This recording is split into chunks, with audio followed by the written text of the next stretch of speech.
Look, I know this might sound completely crazy, but I swear there's something off about my new neighbor.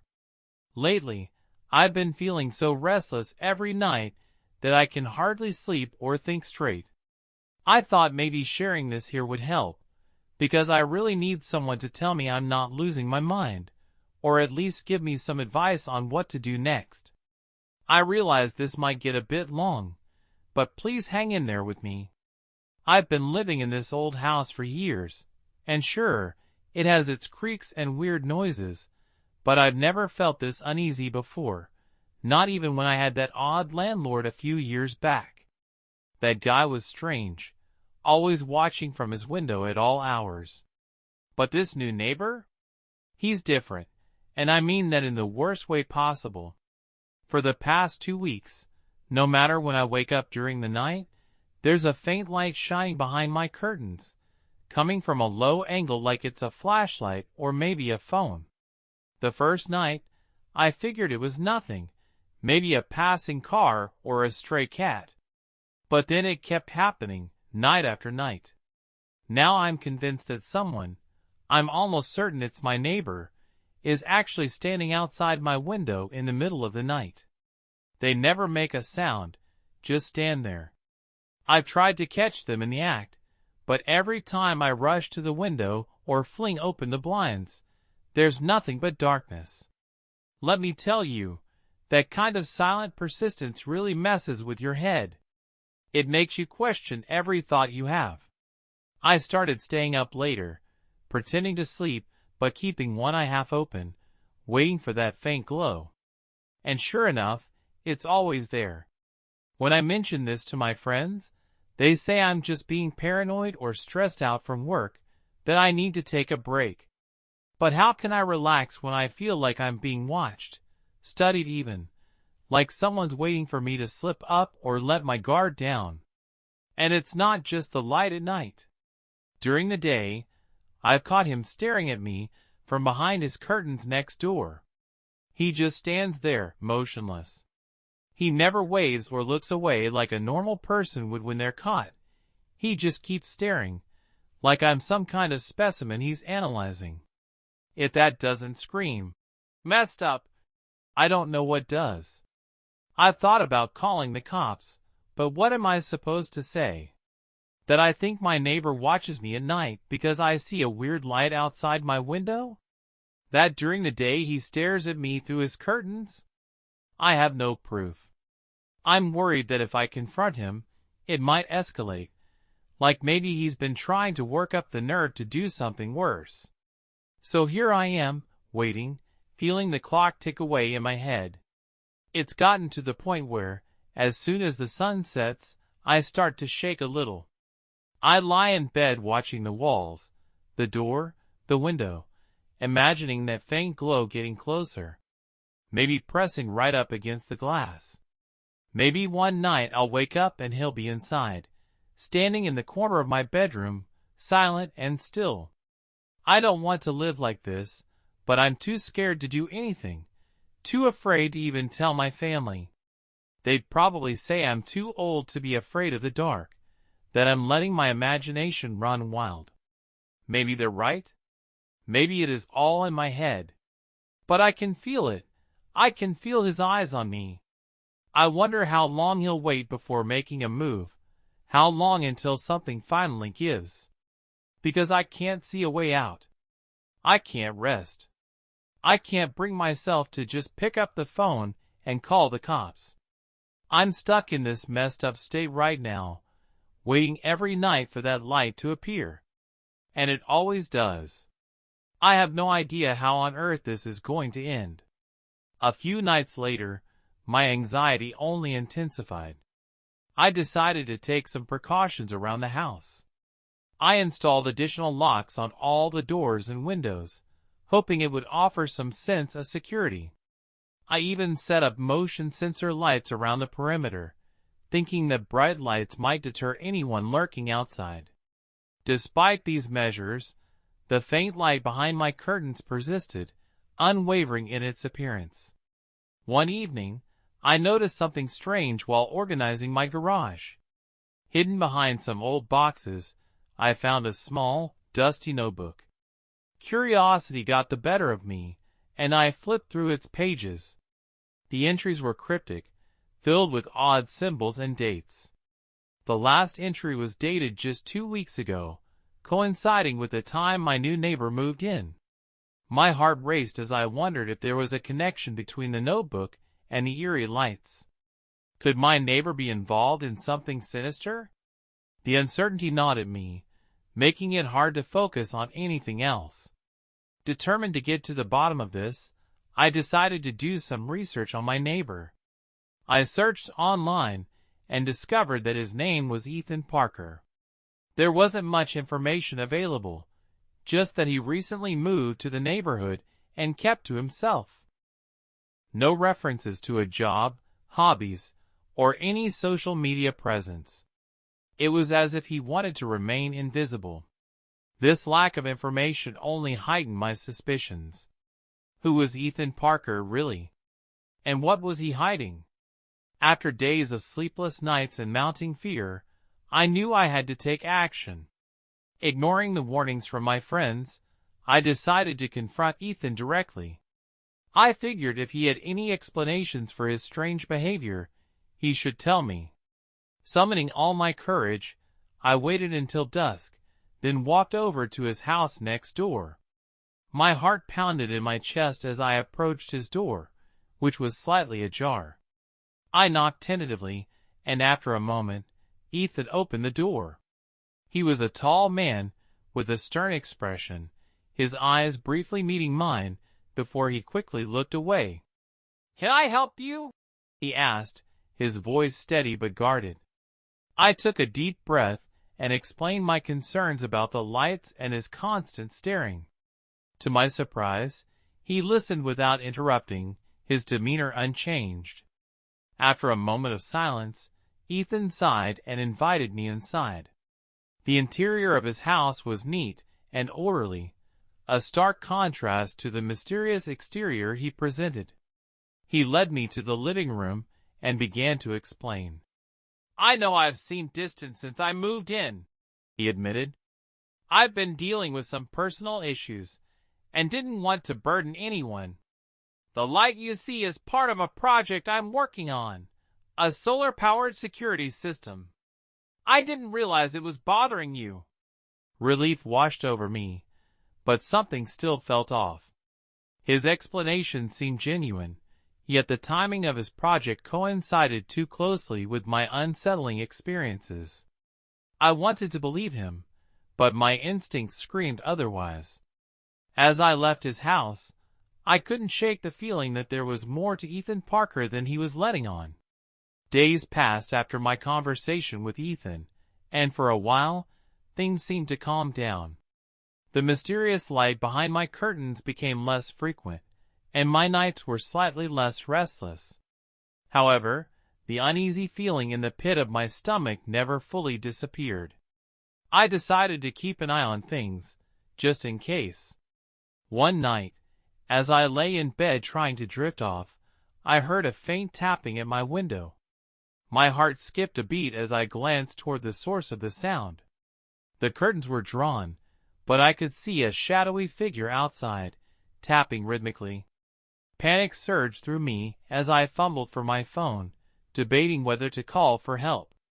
Before I could make a move, the tapping stopped, and the figure vanished into the darkness. Determined to uncover the truth, I revisited Ethan's house the next day, this time bringing the notebook I had found.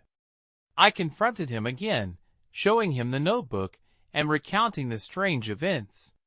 Ethan's face paled, and he motioned for me to follow him to his garage. There, he revealed a hidden compartment containing various electronic devices and more notebooks filled with similar cryptic entries. "I'm sorry you had to find out this way," Ethan began, his voice trembling. "I've been experimenting with light-based communication systems. It's all harmless, just a hobby turned obsession. I never intended to scare anyone." As he spoke, I noticed a map on the wall with several locations marked, including my house. My blood ran cold as realization dawned on me. Ethan's project wasn't just about lights. He was monitoring multiple neighbors, possibly for reasons unknown. Before I could respond, Ethan's demeanor shifted. His eyes grew intense, and he lunged toward me, revealing a darker side I hadn't seen before. "You shouldn't have dug deeper," he growled. In that moment, I knew I had to escape. I bolted from his garage, sprinting back to my house and locking all doors and windows.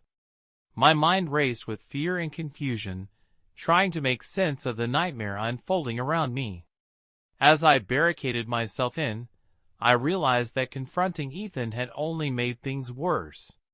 The true extent of his intentions was still unclear, but one thing was certain: I was no longer safe in my own home. With no one to turn to, and the threat looming over me, I felt utterly helpless, wondering how I would survive the terror that Ethan Parker had unleashed. After my terrifying encounter with Ethan in his garage, I knew I couldn't ignore what I discovered. My mind raced with questions and fears, but I had to find concrete evidence to protect myself. I decided to return to Ethan's house under the cover of daylight, hoping to find something I might have missed the first time. As I approached his house, I noticed the motion sensor lights were still active, casting eerie shadows across his yard. I walked around cautiously, trying to stay unnoticed. Finding the garage door open again, I slipped inside. This time, I brought a flashlight and my phone to document anything suspicious. Inside the garage, the hidden compartment was still there, but now it was more organized. I saw multiple notebooks, each filled with detailed notes and diagrams about light frequencies and communication systems. There were also several small electronic devices that looked like improvised surveillance tools. My heart pounded as I realized the extent of Ethan's operations. He wasn't just watching me. He was monitoring the entire neighborhood. As I flipped through another notebook, I found entries that mentioned specific times and dates, all aligning with when unusual activities had occurred. One entry caught my eye. "Testing on December 20th. Final phase begins." The date matched today's, and a chill ran down my spine.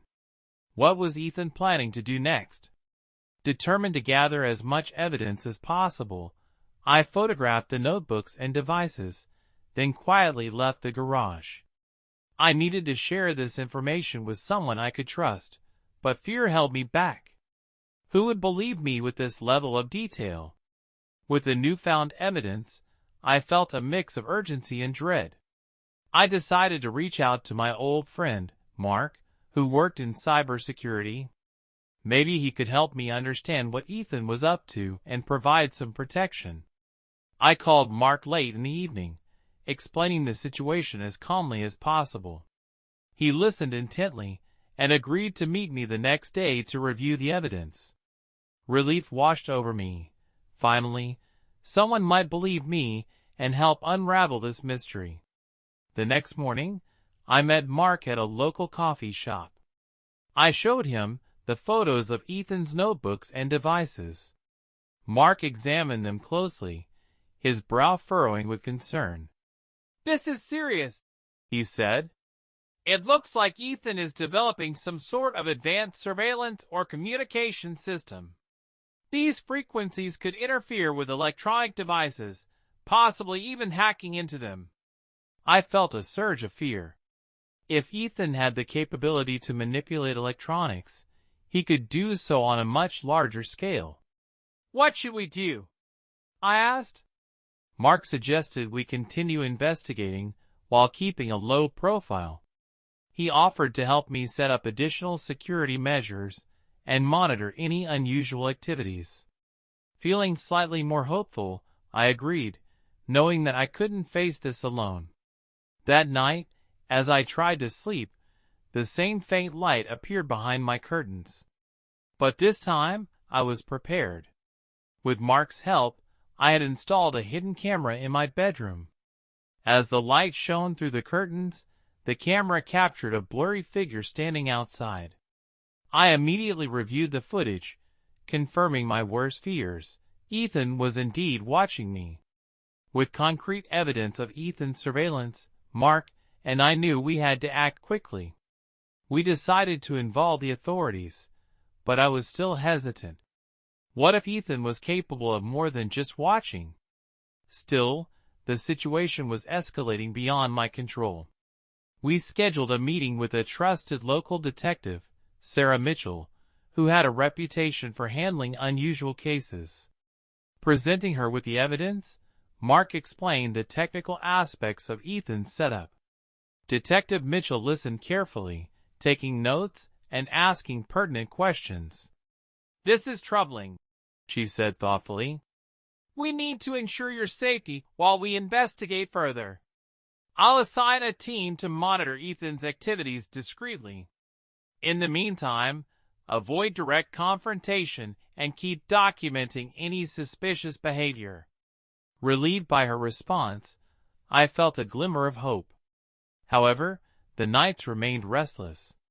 The faint light persisted, and occasionally I'd catch glimpses of Ethan's shadowy presence outside my window.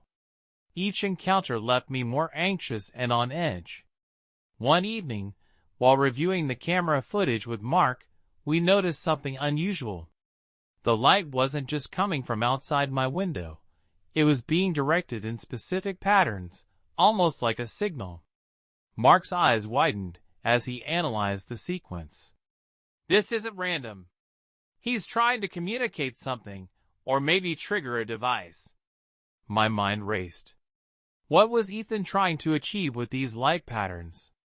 The detective's words echoed in my head. We needed to find out before it was too late. Days turned into weeks, and the tension in my life only grew. The detective's team kept a close watch on Ethan, but concrete proof was still elusive. Meanwhile, Ethan's presence became more unsettling. The light patterns became more frequent and complex, and I began to experience unexplained glitches with my electronics. My phone would act strangely, and sometimes my computer froze without reason. One night, after a particularly disturbing encounter where Ethan's figure lingered longer than usual, I decided I couldn't take it anymore. Sleep-deprived and desperate, I reached out to Detective Mitchell for an urgent meeting. I needed immediate protection, convinced that Ethan was planning something catastrophic. Detective Mitchell agreed to escalate the investigation. She arranged for a SWAT team to stake out both our houses. The next night, armed with advanced surveillance equipment, they monitored Ethan's activities closely. As midnight approached, the familiar faint light appeared behind my curtains. My heart raced as I watched the camera feed. Ethan was outside, his movements deliberate and calculated. Suddenly, the light intensified, and Ethan began manipulating it in rapid sequences. The SWAT team sprang into action, moving swiftly to intercept him. There was a tense standoff as Ethan realized he was being watched. He tried to disable his equipment, but the team was prepared. In the ensuing chaos, Ethan was apprehended without a fight, his surveillance system dismantled. Relief flooded through me, but the ordeal left me emotionally drained. With Ethan in custody, the immediate threat seemed to have passed. Detective Mitchell assured me that Ethan had a history of obsessive behavior and was likely driven by personal demons. However, the investigation revealed deeper layers to his actions. Ethan had been conducting unauthorized experiments with light frequencies, potentially aiming to control or influence electronic devices on a larger scale. The neighborhood slowly returned to normal, but the experience left a lasting impact on me. My old house, once a place of comfort, now felt like a constant reminder of the fear I endured. I found it difficult to trust my surroundings, always looking over my shoulder for any signs of lingering danger. Mark and I stayed in close contact, continuing to monitor any residual effects of Ethan's experiments. We discovered that some of his devices had inadvertently caused minor disruptions in local networks, but thankfully, nothing catastrophic. Still, the knowledge that someone had attempted to manipulate our environment on such a level was unsettling. I also sought support from a counselor to help cope with the anxiety and sleepless nights.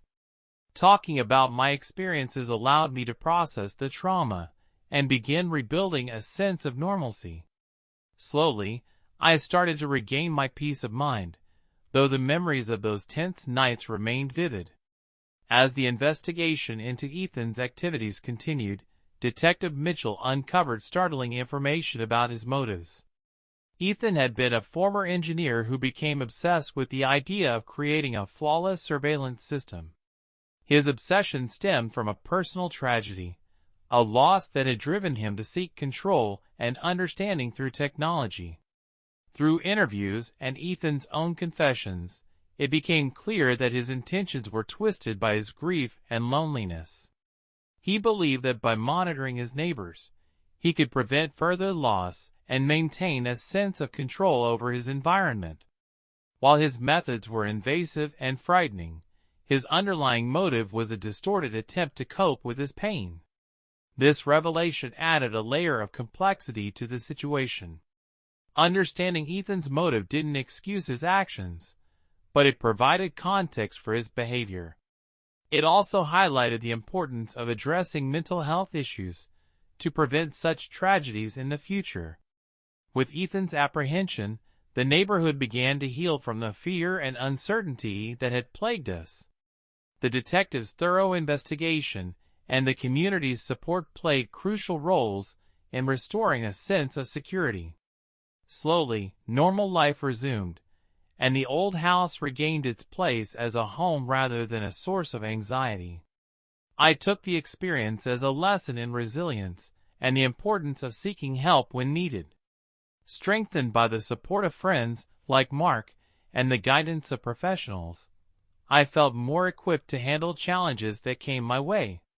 The bond forged through this ordeal became a testament to the power of community and solidarity in the face of fear.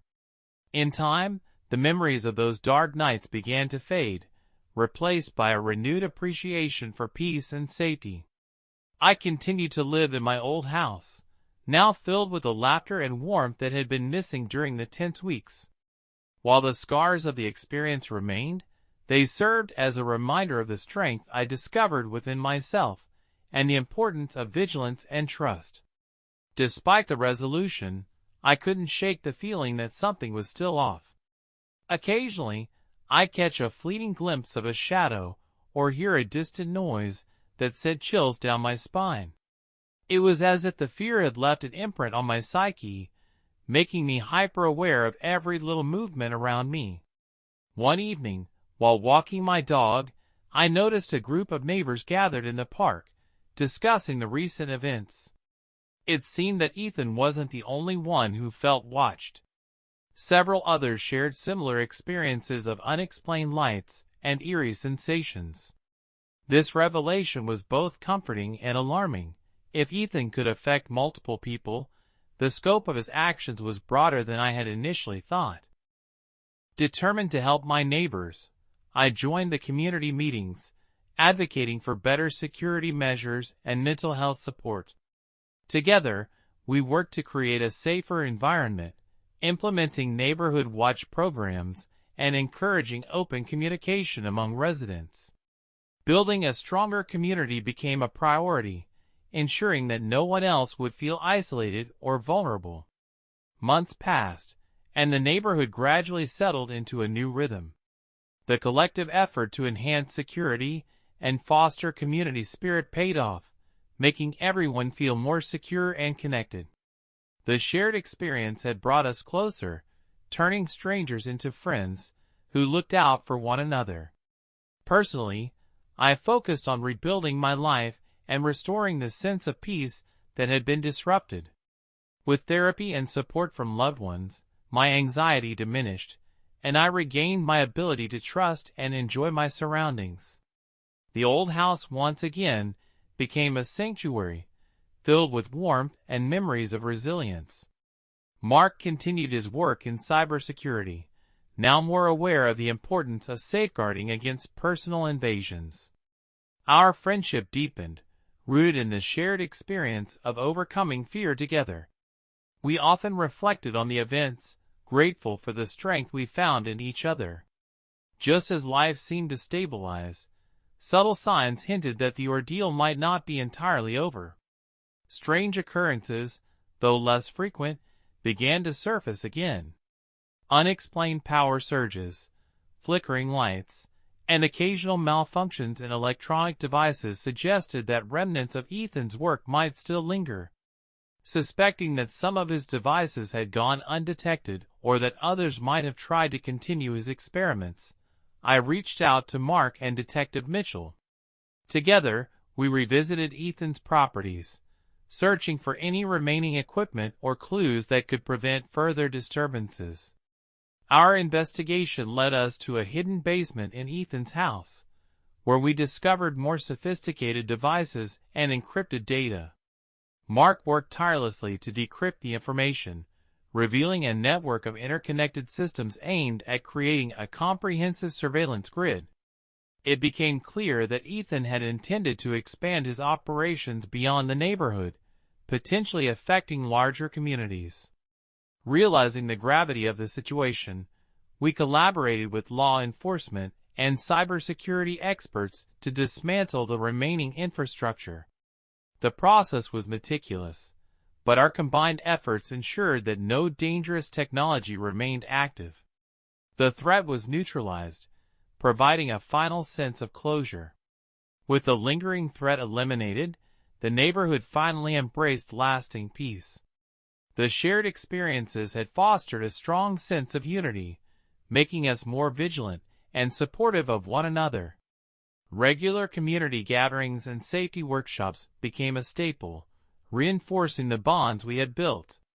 I took the time to appreciate the simple joys of daily life: sunsets from my porch, friendly conversations with neighbors, and quiet evenings without fear.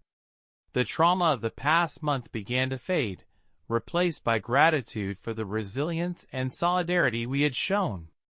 Mark and I remained close friends, our partnership extending beyond the ordeal. We collaborated on projects to enhance community security and educate others about the importance of protecting personal privacy. Our efforts contributed to making the neighborhood a model of safety and cooperation. Looking back, the experience taught me invaluable lessons about fear, trust, and the strength of community. I realized how easily fear can isolate, and how essential it is to reach out for help when facing overwhelming challenges. The support from friends, neighbors, and professionals was instrumental in overcoming the darkness. I also understood the importance of addressing mental health issues, recognizing that Ethan's actions were a tragic manifestation of untreated trauma and obsession. This realization fueled my commitment to advocate for better mental health resources in the community, ensuring that others wouldn't suffer in silence as he did. As I continued to live in my old house, now truly a home again, I felt a profound sense of accomplishment and peace. The shadows of fear had been dispelled, replaced by the light of community and resilience. The ordeal had transformed me, instilling a deeper appreciation for the connections that sustain us and the courage to face our fears head-on. The events that transpired left a lasting legacy in the neighborhood.